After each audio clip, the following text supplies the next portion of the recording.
Hello, everybody. Welcome back to Tavian's World of Reptiles. I hope you guys are all having a fantastic day. So today's video, I want to talk to you about different things that I think could be important to consider having when it comes to tackling the humidity issues you might be having with your reptiles. So before I kick off with that, I just want to say that there are thousands of people in this hobby, several thousand people, and many of them have been doing this for about 40, 50, 60 years and refuse to budge on the way they do things, who believe that their way is the only way, the best way, and there is no other way of doing it. And if you're doing it any other way, you're wrong, and they will look down on you. And I just can't stress enough how these people need to be ignored, because there is really no one singular way in how to do any of this. Like, there is no one perfect way in how to keep snakes or any type of reptile it is that you're choosing to keep. And I think it's very important to remember when you're making your decisions, whether it comes to your substrate choices or your enclosure choices, that it's whatever works best for you, and what you think works best for your reptiles, because there are so many different ways of doing things, and there's no one way. I mean, there are some ways that are not so correct, but there is just no one way of doing things right. So I just want to say that right off the bat.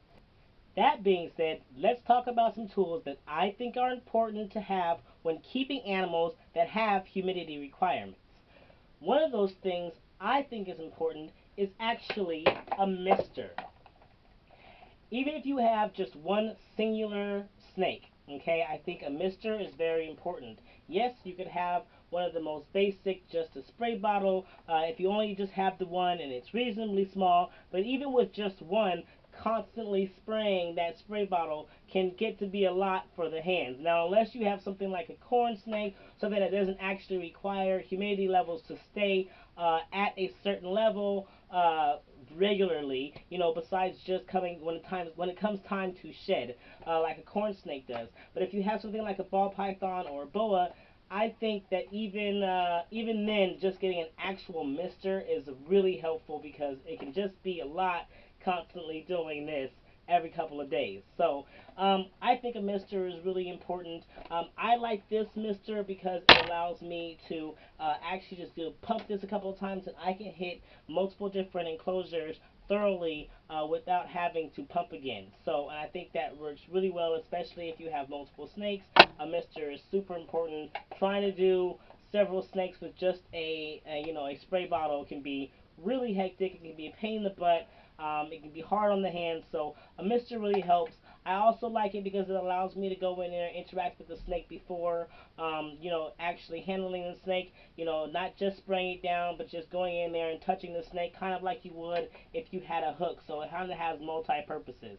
So a sprayer is super important, because, I mean, how else are you going to get the humidity into the enclosure without actually spraying it? So, a mister. Another thing you want to consider when it comes to keeping animals that require humidity to be monitored is actually something to monitor the humidity. So yes, I personally use these AccuRite things. They actually monitor both the humidity as well as the temperature in the space. So it actually has multiple purposes, and it also shows you what the highest point percentage was, as well as the lowest, when it comes to both the humidity and the temperature. So these are really great. I actually only have a few of these, and I just kind of rotate them throughout my enclosures when I really need to check. But there are other things, kind of like these little things here. They're like little discs, and they've got the probe there, and you just put the probe on the inside. I've not actually tried these before. I really do want to try them out, and try to compare it to these.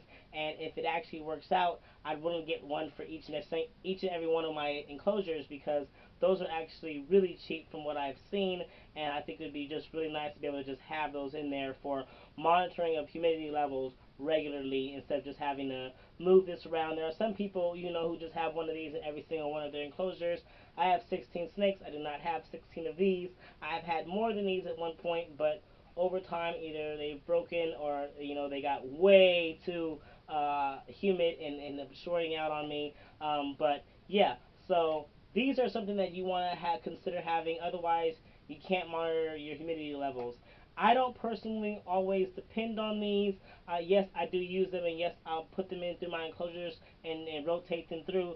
But for the most part, for enclosures that I know are snakes that come from higher humid areas like my boas, I just do I do what I call a hand check. I open the enclosure and I'll stick my hand in, and if I reach in there and it is humid to the touch, like I can feel the moisture in the air, then it's good for me. And I know that it's all good, so I don't worry about it. If I reach in and it feels just a little more humid than it does outside of the enclosure, then I'll give it a spray down just to bring that back up until it comes back down again.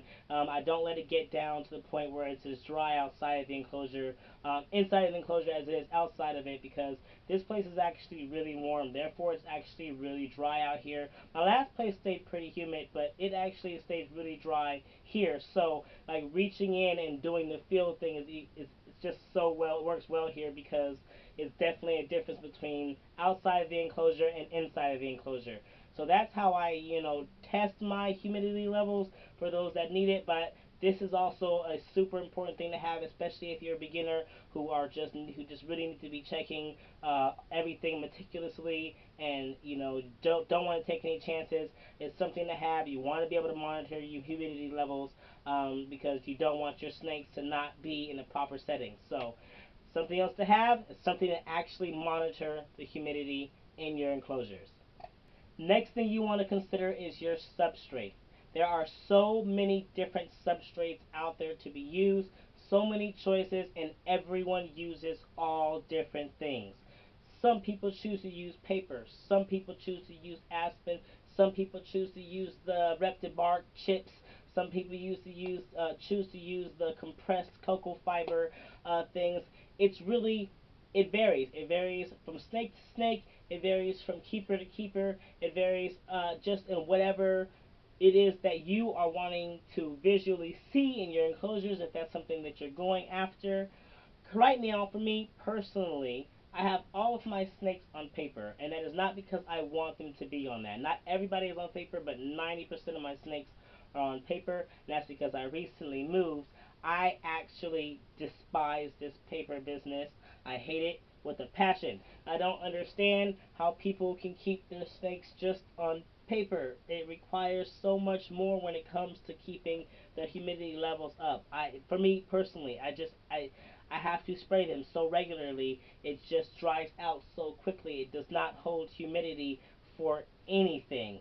And I don't get how people who have like racks upon racks of ball pythons, right, and they're all on paper, and there's no, the paper looks perfect. It doesn't look like it's been touched by water, because when paper gets wet, you gotta changes. Looks like it's gets a little wrinkled, looks a little worn, but their paper is just like start perfect. And so I'm like, what are you doing? What are you doing to keep your humidity levels up while you have them on paper? Because it doesn't look like you're spraying the paper. Like, what is happening? I don't know. Maybe they're keeping the water bowl over the heating pad so that it's kicking up humidity into the air. Maybe the whole overall space that they're keeping the reptiles in is kept at a certain humidity level. I personally have just too many different snakes for that. Nor do I want to actually sit. My snakes are in my bedroom. I'm not being in a humid hot box. I'm not gonna live like that. No. Nor would I want my reptile room to be like that either. I think I'd much rather keep the humidity levels inside the enclosures for each individual snake. And this paper, I'm just not a fan of it. I'm not a fan of the paper, but that is a thing that can be used if you have the patience for it, you have the time for it, for constantly spraying down the paper or keeping your whole room humid. Paper is an option. I'm not a fan of paper. That's just me personally. I have them on it now. Not a fan of it. Most of my snakes are regularly on aspen, because aspen is actually really good for those who don't require super high levels of humidity, but also really good for those who don't require much humidity at all, and those in between, like my boas and my pythons that require humidity, like 60, 70, 80-degree humidity, and I keep my boas and my pythons at about 70, 75 at the most when it comes to humidity. But there are some like my Brazilian rainbow boa who's at like 90 degrees, 90% and possibly even higher at times. I would not keep on aspen because of the very fact that aspen, if it is soaked too much and then in the warm environment, it creates mold. Like, it is just a thing. It does hold humidity nicely. It does hold moisture nicely. It can go a couple of days being decently wet and then dries out nicely, but you can't soak it. You can't get it too wet or it will mold. If you do have a snake that actually requires really, really humid, really, really wet substrate, or really, really humid, whatever, something like cocoa fiber works really well. There are the compressed things like this here, that works really well, and you can use those. There are various different ones. Find one that works for you and try it. Do some reviews, try it for yourself. Just test it out. There are various different ones out there. There's like that cocoa bark too, or yeah, this stuff here. I'm not 100% sure how I personally feel about it. I'm not a fan of the way it looks. I've never used it.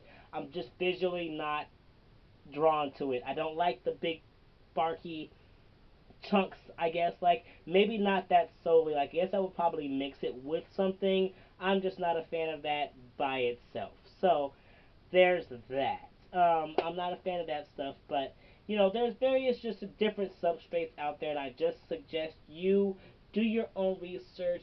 Uh, Look into your snake, find out what levels of humidity they need, find out whether they do burrowing.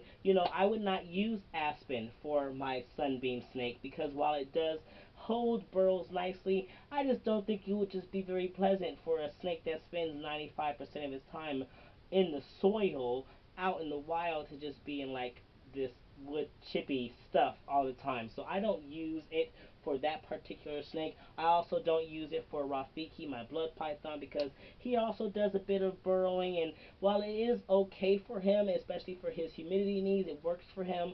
I just don't like to, for something that burrows a lot, I like to give it a more soily something to do that in.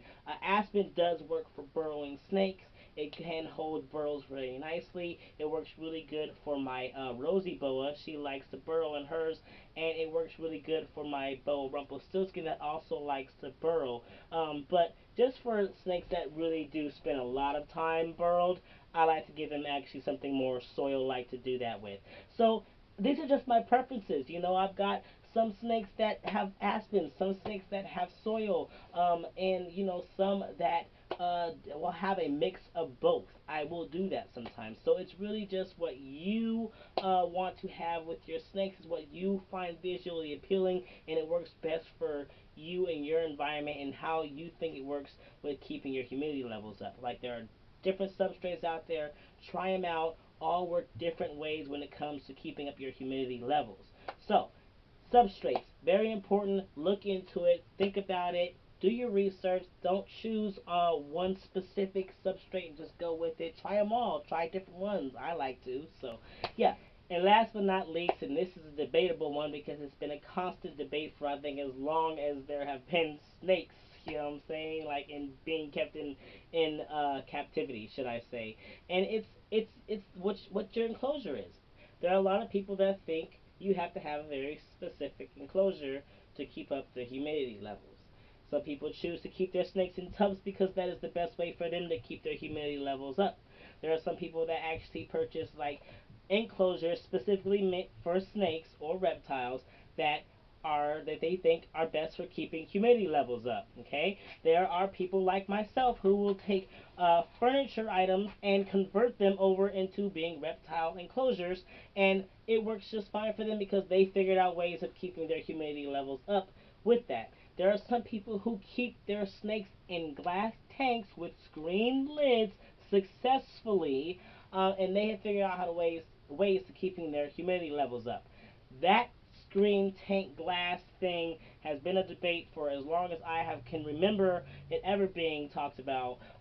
And it is possible. I personally, I don't care what you keep your snake in, as long as their humidity levels are able to stay up, as long as they are able to get the heat that they need, as long as they have the space they need, you are good. I don't care what you keep it in. You want to keep your snake in tubs? Make sure your snake can properly stretch out. Make sure your snake has something in it and to make it, more more than just a water bowl and substrate. I just personally prefer, unless you're like a breeder who has thousands of snakes, obviously, if you are just a keeper of snakes who loves snakes, I think it's just important to give them that little bit of extra something, even if you are keeping them in the tub. Like, deck it out a little bit, put some greenery in there, put some sticks in there, something that they can go over, under, through, and around. Like, it's okay to keep them in a tub, but they deserve a little bit more than just sitting there too. So, tubs are fine. Do what you want to do. Deck it out. Glass tanks with screen lids. They can absolutely be worked with. You cover up most of that screen lid and you set that heating pad in there. You deck that thing out with all sorts of plants and whatever else. If you need to put lights in it, do so. Either way, you can make glass tanks with screen lids work. I've seen it done. I've seen it done. I just really wish people would stop bashing people who use glass tank with screen lids because they're perfectly functional enclosures. If you do it right, you know what you're doing, you take care of all those little issues, you can make a glass tank with a screen lid work just fine. You don't have to have a reptile specific enclosure that costs like three, four, $500 to have when you can get a glass tank for just as much or half the price or whatever the case may be. And people also bash people who convert and like TV stands into reptile enclosures. Who cares? It works, If you seal that thing up nicely and it's super locked down and it's super secure, who cares? The snake's got its humidity levels up, the snake has its heat, or reptile, whatever it is you're working with. So it doesn't matter what you use. Okay, as long as you're able to provide all these things for the reptile, it's fine. They need the space to move around. They need that they need that basicness. They don't need all these extra special requirements that people seem to think they need. Okay, just if you can get that humidity level going and up and steady, then that's a good enclosure. If they can stretch out fully, at least all the way around the enclosure, at least two ways, down one side and halfway through the other, then I think they're great. I like my snakes to have space, so space is absolutely important. So whatever enclosure you choose, just take care of them. You know what I'm saying? Like, doesn't matter what you choose to do. You get your mister, you get your monitor for the humidity levels, you spray them down, you choose your substrate, your animal's gonna be happy. You do what you gotta do for you as a keeper and for your reptiles for yourself. Nobody can tell you that your way is wrong if everything is on point there. As long as your humidity is up, if your levels are right, your heat is right, your snake is happy and eating, nobody can tell you that your setup is wrong. Okay? No one can tell you that it's wrong. I mean, unless it's like super tiny and you've got a giant snake.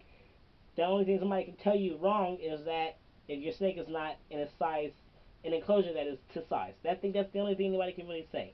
Otherwise, you do you. You figure out what works for you. I'm starting to ramble now because it's late in the day. I'm ready to relax. I love you all. Take care of yourselves. Love your reptiles. Love your loved ones. Love yourselves. Y'all keep spreading those herbs.